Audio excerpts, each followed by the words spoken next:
વિદ્યાર્થી મિત્રો, chapter number 13 ઉચ્ચ કક્ષાની વનસ્પતિમાં પ્રકાશ સંશ્લેષણ.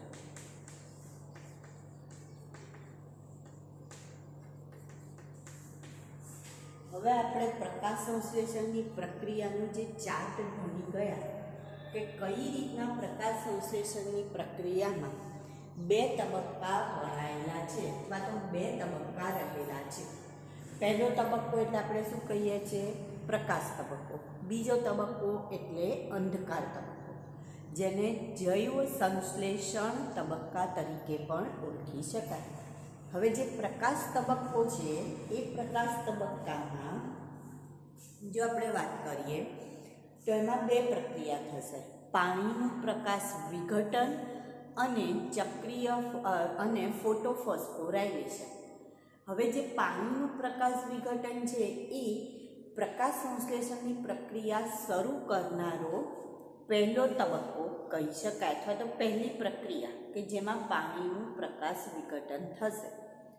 ત્યાર પછી જ પ્રકાશ સંશ્લેષણની પ્રક્રિયા શરૂ થશે અને ફોટોફોસ્ફોરાઇલેશન જે છે એટલે કે એડીપીનું એટીપીમાં રૂપાંતરણ થવું, જેને આપણે ફોટોફોસ્ફોરાઇલેશન કહીએ.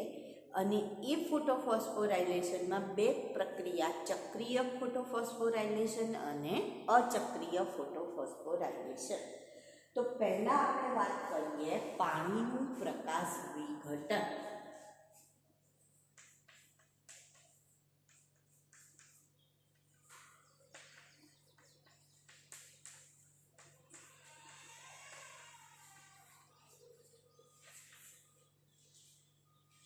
તો પાણીનું જે પ્રકાશ વિઘટન છે,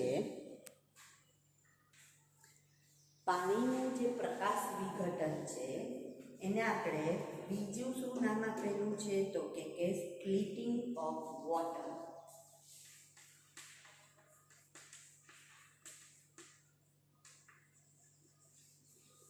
અથવા તો એને કહેવાય ફોટોલિસિસ.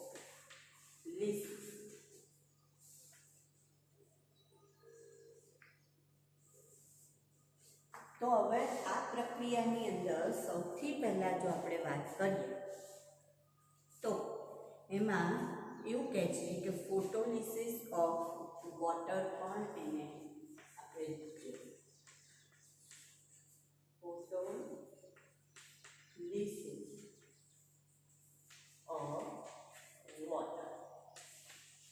તો સૌથી પહેલાં જે પાણીનું અણુ છે, કેટલા અણુ હોય? તો કે 4 અણુ જે પાણીના છે એ 4 અણુ પાણીના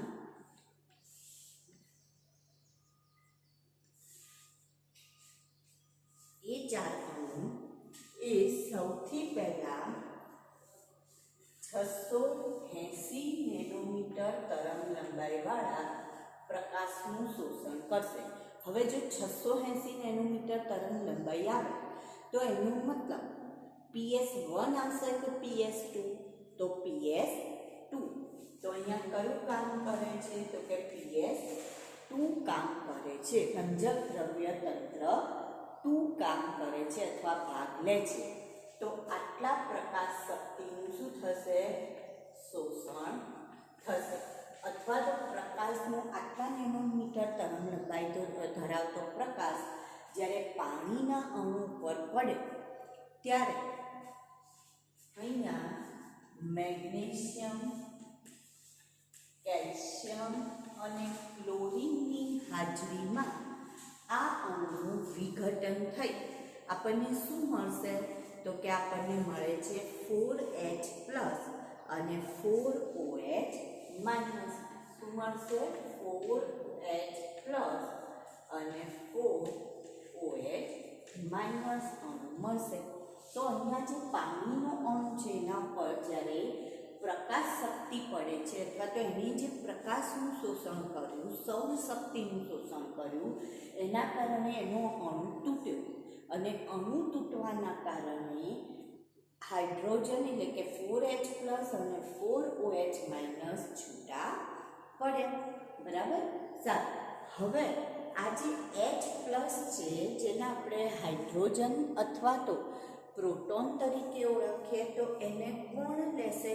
તો કે જે હાઇડ્રોજન ગ્રાહી પદાર્થ હોય એ સ્વીકારે છે. તો હાઇડ્રોજન ગ્રાહી પદાર્થ કયો છે? તો કે હાઇડ્રોજન ગ્રાહી પદાર્થ છે NADP.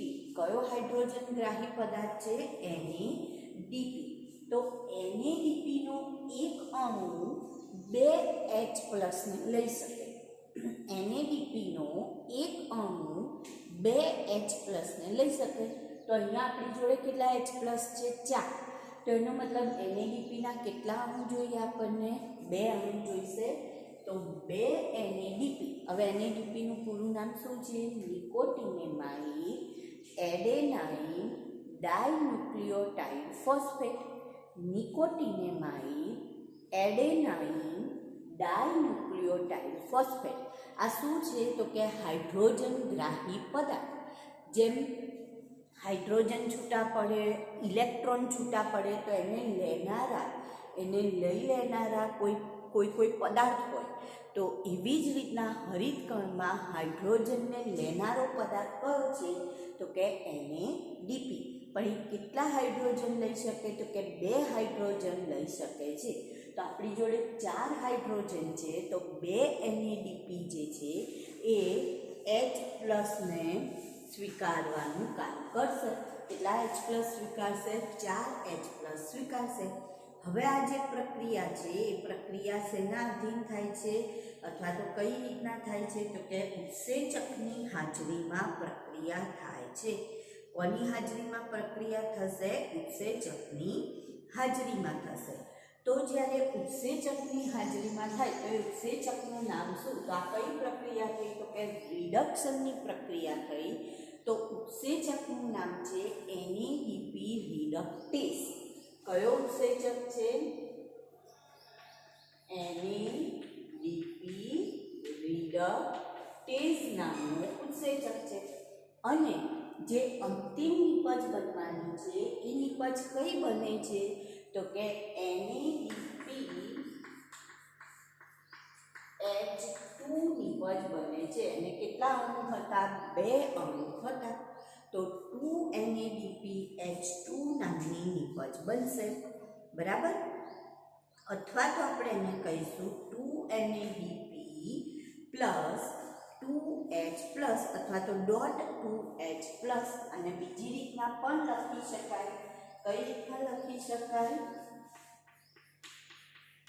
2 અણુ છે એટલે 2 NADP 2H+. આવી રીતના પણ એને લખી શકાય. તો આપણને આ એક નિપજ મળશે. હવે આ જે નિપજ છે એ PS1 માંથી 4 ઇલેક્ટ્રોન મેળવી શેમાં ફેરવાઈ જશે? NADP H2 માં ફેરવાય છે. તો આપણે એને અહીંયા કદાચ મધ્યસ્થી તરીકે પણ તમે લખી શકો. બરાબર? તો આપણે પહેલા મધ્યસ્થી તરીકે લખીએ.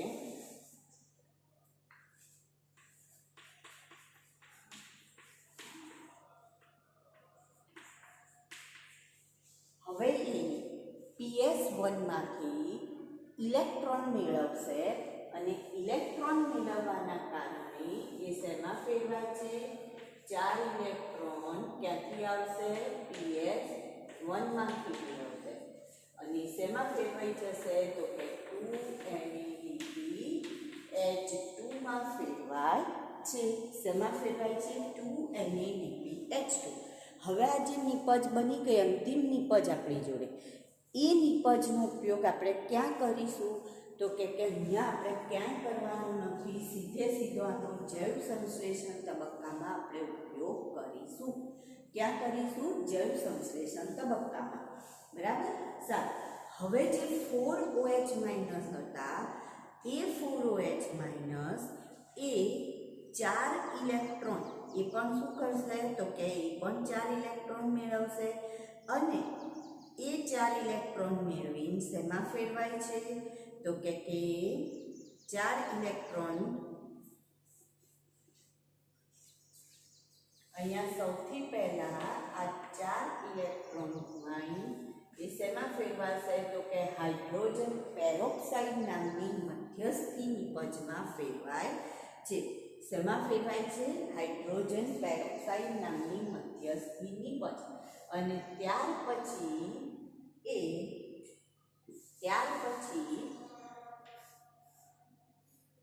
એમાંથી અંતિમ નીપજ જે બનશે એમાં 2 અણુ પાણીના પ્રાપ્ત થશે અને 1 અણુ શું પ્રાપ્ત થાય છે? ઓક્સિજન પ્રાપ્ત થાય છે. 2 અણુ શેના પ્રાપ્ત થયા? પાણીના, અને 1 અણુ ઓક્સિજનનું મુક્ત થાય છે. બરાબર. તો આ સમગ્ર પ્રક્રિયાને આપણે શેના તરીકે ઓળખીએ છીએ? પાણીનું પ્રકાશ વિઘટન. પાણીનું શું થયું? પ્રકાશ વિઘટન, જેને રિડક્શન તરીકે પણ આપણે ઓળખી શકીએ. સૌથી પહેલા પાણીના કેટલા અણુ હતા? 4 અણુ, જે Ma+2 Ca+2 અને Cl-, એની હાજરીમાં PS2 એટલે કે 680 નેનોમીટર વાળા પ્રકાશનું શોષણ કરી એનું વિઘટન થવાથી શેમાં ફેરવાઈ જશે? 4H+ અને 4OH- માં ફેરવાશે. હવે જે 4H+ છે એટલે કે હાઇડ્રોજન મુક્ત થયો, એ હાઇડ્રોજનના હાઇડ્રોજનગ્રાહી પદાર્થ NADP સ્વીકારી લે છે. પણ એક NADP 2 2H+ ને સ્વીકારે તો અહીંયા આપણી જોડે 4H+ છે, એટલે 2 અણુ NADPના જોઈશે. હવે આ જે NADP છે એ NADP રિડક્ટેઝ, કારણ કે અહીંયા રિડક્શન થાય છે, તો NADP રિડક્ટેઝની હાજરીમાં NADP 2H+ માં ફેરવાશે, જે PS1 માંથી 4 ઇલેક્ટ્રોન મેળવીને શેમાં ફેરવાઈ જાય છે? 2NADPH2 માં ફેરવાય છે. પણ આ NADPH2 નો ઉપયોગ ક્યાં કરીશું આપણે? તો કે જૈવ સંશ્લેષણ તબક્કામાં CO2 ના રિડક્શનમાં એનો ઉપયોગ કરીશું આપણે.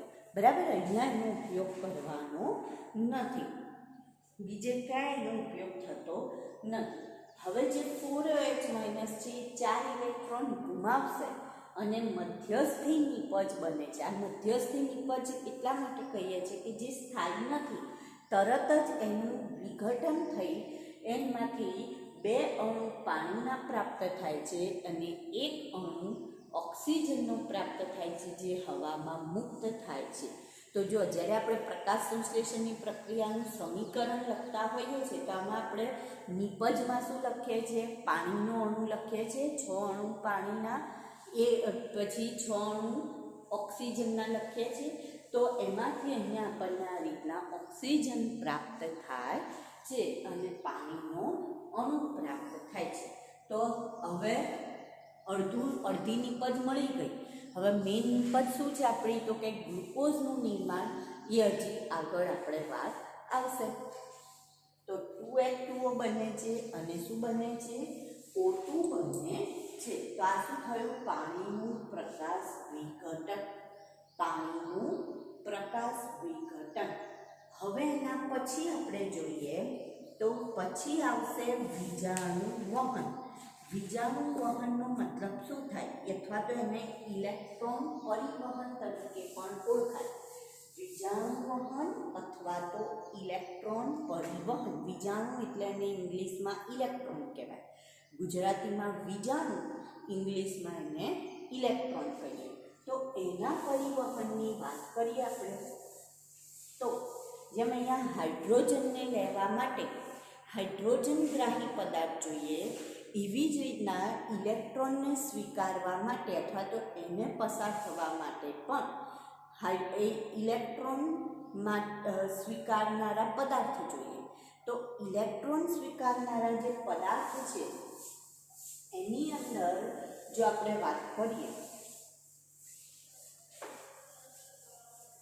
તો એમાં સૌથી પહેલા ઇલેક્ટ્રોન સ્વીકારનારા આપણે પદાર્થની વાત કરી જઈએ તો એક છે ફેરેડોક્સિન.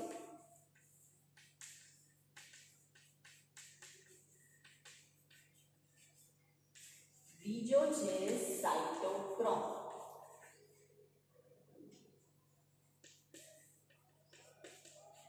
જેમાં cytochrome A, cytochrome B, cytochrome A3, cytochrome C આવા સાયટોક્રોમ હોય જુદા જુદા પ્રકારના જે ઇલેક્ટ્રોન સ્વીકારનારા પદાર્થ છે.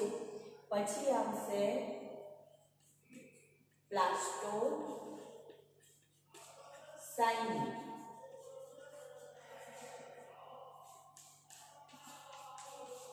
ક્વિનોન, પ્લાસ્ટોક્વિનોન. તો આવા જે પદાર્થ છે એ બધા શું કરે છે તો કે ઇલેક્ટ્રોનને સ્વીકારે છે અને એકથી બીજા જોડે, બીજાથી ત્રીજા જોડે એવી રીતના ઇલેક્ટ્રોનને આગળ જવા દે.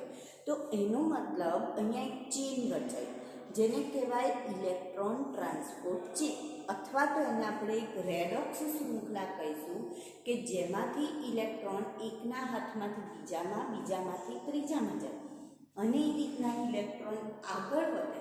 અને જ્યારે આવી રીતના ઇલેક્ટ્રોન પાસ ઓન થતો હોય એક જોડેથી બીજા જોડે, બીજા જોડેથી ત્રીજા જોડે, ત્યારે એ શક્તિ છૂટી પાડે છે. બરાબર? તો જે એટલે કે ઇનઓર્ગેનિક ફોસ્ફેટ છૂટો પાડે છે જે એડીપીને શેમાં ફેરવી દે છે તો કે એ એડીપીને એટીપીમાં ફેરવે છે. શેમાં ફેરવે છે? એડીપીને એટીપીમાં ફેરવે. જ્યારે ઇલેક્ટ્રોન આ બધા જોડેથી પસાર થતો હોય એક જોડેથી બીજા જોડે, બીજા જોડેથી ત્રીજા જોડે, તો આપણે થર્મોડાયનેમિક્સનો બીજો નિયમ ભણ્યા હતા કે જ્યારે ઉર્જાનું વહન થાય ત્યારે કેટલીક ઉર્જા એક સ્વરૂપમાંથી બીજા સ્વરૂપમાં વહન થાય ત્યારે કેટલીક ઉર્જા ઉષ્મા સ્વરૂપે વ્યય પામે છે.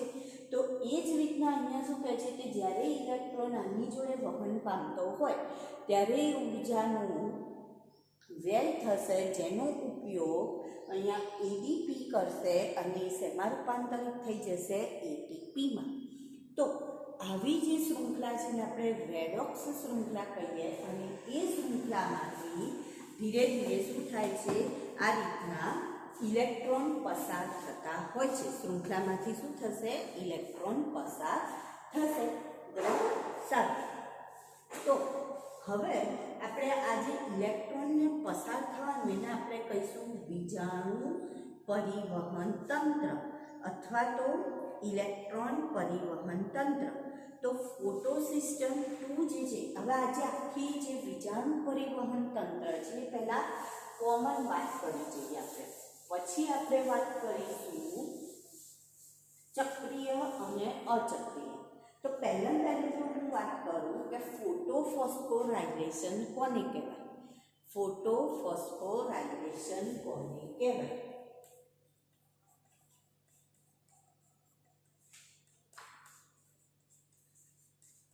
તો જો ફોસ્ફોરાઇલેશન એટલે શું? તો એડીપીમાં ફોસ્ફેટ ઉમેરાવો એને શું કહેવાય? ફોસ્ફોરાઇલેશન. એટલે કે એડીપીનું ફોસ્ફોરાઇલેશન થઈ એટીપીમાં રૂપાંતરણ થવું. તો આના માટે ફોટો એટલે કે પ્રકાશ શક્તિ. તો પ્રકાશ શક્તિનું રાસાયણિક શક્તિમાં રૂપાંતરણ થાય ત્યારે પ્રકાશ શક્તિનું રાસાયણિક શક્તિમાં રૂપાંતરણ થાય ત્યારે શું થશે? તો કે એડીપીનું એટીપીમાં રૂપાંતરણ થાય છે જેને ફોટોફોસ્ફોરાઇલેશન કહેવાય. હવે એવી જ રીતના આર્નોન નામના જે વૈજ્ઞાનિક છે એમનું કહેવું એવું છે, આર્નોન એ શું કહે છે કે જ્યારે આર્નોનના મત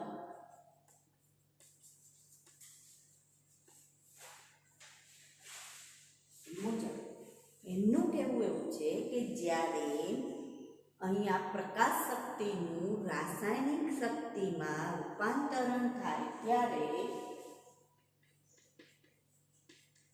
પ્રકાશ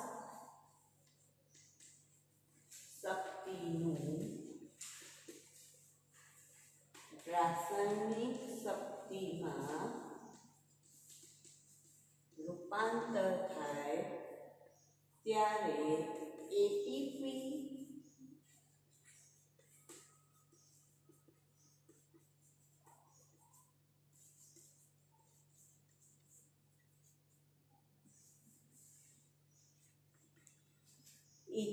સ્વરૂપે શક્તિનો સંગ્રહ થાય છે.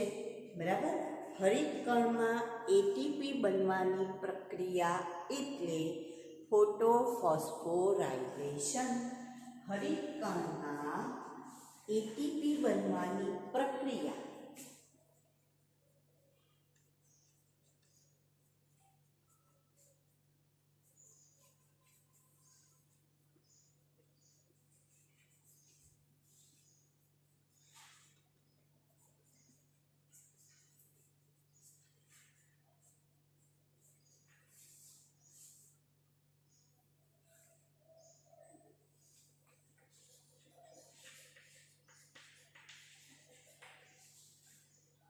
હરિતકણમાં એટીપી બનવાની પ્રક્રિયા એટલે ફોટોફોસ્ફોરાયલેશન.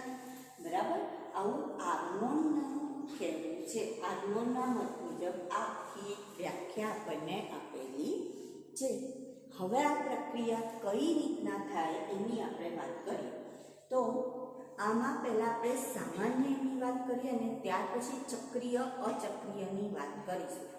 તો સૌથી પહેલાં PS2 જે છે, સૌથી પહેલાં PS2 એટલે કેટલા નેનોમીટર? 680 નેનોમીટર તરંગ લંબાઈના પ્રકાશનું શોષણ થશે. કેટલા? 680 નેનોમીટર તરંગ લંબાઈના લાલ પ્રકાશનું શોષણ ક્લોરોફિલ એના અણુ કરે છે. કોણ કરશે? ક્લોરોફિલ એના અણુ. કેટલાનું કરશે? 680નું કરશે. બરાબર.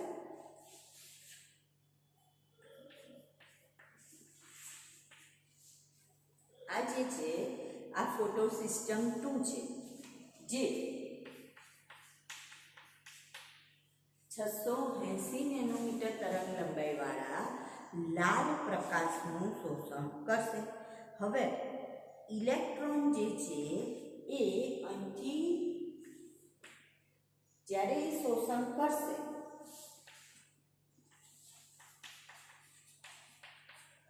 અહીંયા હું લખું PS2 680 નેનોમીટર આ પ્રકાશનું શોષણ. બરાબર. તો એ ઇલેક્ટ્રોન મુક્ત કરશે. જ્યારે એના ઉપર પ્રકાશ શક્તિનું શોષણ કરશે ત્યારે પોતે ઉત્તેજિત થઈને શું કરે છે? ઇલેક્ટ્રોન મુક્ત કરે છે. અને જે ઇલેક્ટ્રોન મુક્ત થાય એને કોણ સ્વીકારે છે? તો કે ઇલેક્ટ્રોન ગ્રાહક સ્વીકારે છે. કોણ સ્વીકારશે? ઇલેક્ટ્રોન ગ્રાહક સ્વીકારે છે. હવે ઇલેક્ટ્રોનને સાયટોક્રોમ ધરાવતા ઇલેક્ટ્રોન ટ્રાન્સપોર્ટ સિસ્ટમમાં લઈ જાય, એટલે કે રેડોક્સ અથવા તો પરિવહન તંત્ર એને આપણે કહીશું. ક્યાં જશે અહીંયાથી? તો કે અહીંયાથી એ ઇલેક્ટ્રોન પરિવહન તંત્રમાંથી આ ઇલેક્ટ્રોન પસાર થાય છે. બરાબર. ઇલેક્ટ્રોન પરિવહન તંત્રમાંથી ઇલેક્ટ્રોન શું થશે? પસાર થશે. તો એનો મતલબ અહીંયા અધોગામી થયું. બરાબર. પહેલા ઉર્ધ્વગામી, પછી કઈ તરફ ગયા? અધોગામી, એટલે નીચે તરફ આવ્યા. હવે જ્યારે અહીંયા આવે છે ત્યારે શું થશે? તો કે આ દરમિયાન જ્યારે આમાંથી પસાર થશે એ દરમિયાન એડીપીનું શેમાં રૂપાંતરણ થશે? તો કે એટીપીમાં રૂપાંતરણ થાય છે. એડીપીનું શેમાં રૂપાંતરણ થશે? એટીપીમાં રૂપાંતરણ થશે. હવે ત્યાર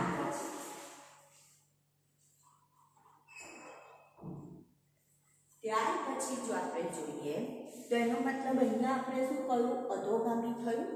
હવે ત્યાંથી એ ફોટો સિસ્ટમ 1 ને પોતે પૂરેપૂરા નથી વપરાઈ જતા, પણ કોને આપી દે છે? તો કે ફોટો સિસ્ટમ 1 પાસે જાય છે.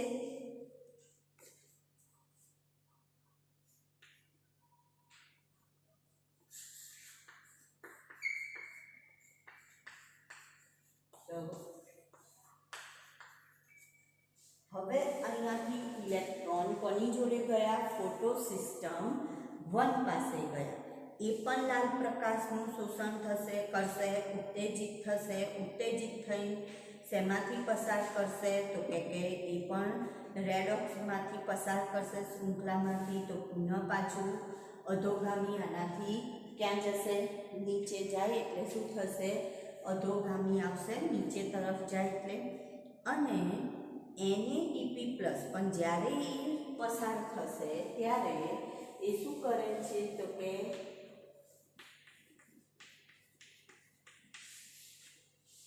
NADP જે પ્લસ છે એને NADPH માં ફેરવવાનું કામ કરે છે.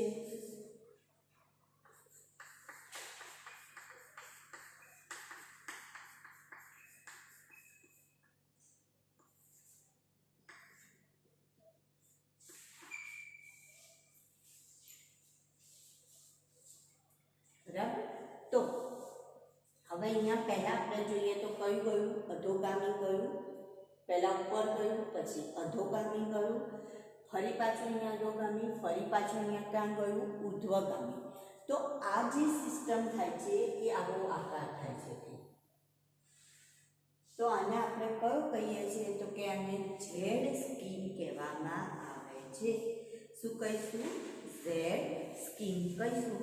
તો જો ઇલેક્ટ્રોન પરિવહનમાં PS2 થી શરૂ થયું, ઉર્ધ્વગમન પામ્યું, આને શું કહેવાય? ઉર્ધ્વગમન. પછી અધોગમન. તો અહીંયા આપણે PS2 ઉર્ધ્વગમન, ત્યાંથી અધોગમન પામશે, PS1 જોડે પહોંચશે, ફરી પાછું PS1 થી ક્યાં જશે તો કે ઉર્ધ્વગમન પામે છે. તો આવો જે આ રસ્તો બન્યો એને આપણે શું કહીએ છીએ? ઝેડ સ્કીમ તરીકે ઓળખીએ છીએ. અને આ રીતના ઇલેક્ટ્રોનનું વહન થાય છે. બરાબર. આ એક આપણે સામાન્ય વાત કરી. હવે આપણે વાત કરીએ છીએ ચક્રીય ફોટોફોસ્ફોરાયલેશનની. કોની વાત કરીશું આપણે? ચક્રીય ફોટોફોસ્ફોરાયલેશન. તો ચક્રીય જે પણ ફોટોફોસ્ફોરાયલેશન હશે ને એમાં પ્રક્રિયા થશે. સૂર્યપ્રકાશમાંથી શું કરશે? પ્રકાશ શક્તિનું શોષણ કરશે. એટલે જેવું એના ઉપર પ્રકાશ શક્તિનું શોષણ થાય એટલે આ જે હરિત કણ હોય એ ઉત્તેજિત થાય અને પોતાનામાંથી શું મુક્ત કરે? ઇલેક્ટ્રોન મુક્ત કરે. જેવો ઇલેક્ટ્રોન મુક્ત કરે એટલે એને કોણ સ્વીકારશે તો કે ઇલેક્ટ્રોન ગ્રાહક હોય એ સ્વીકારવાનું કામ કરે. ઇલેક્ટ્રોન ગ્રાહક એને જ્યારે સ્વીકારે ત્યારે આવી શૃંખલામાંથી પસાર થાય અને પસાર થતાં એ એડીપીનું શેમાં રૂપાંતરણ કરે?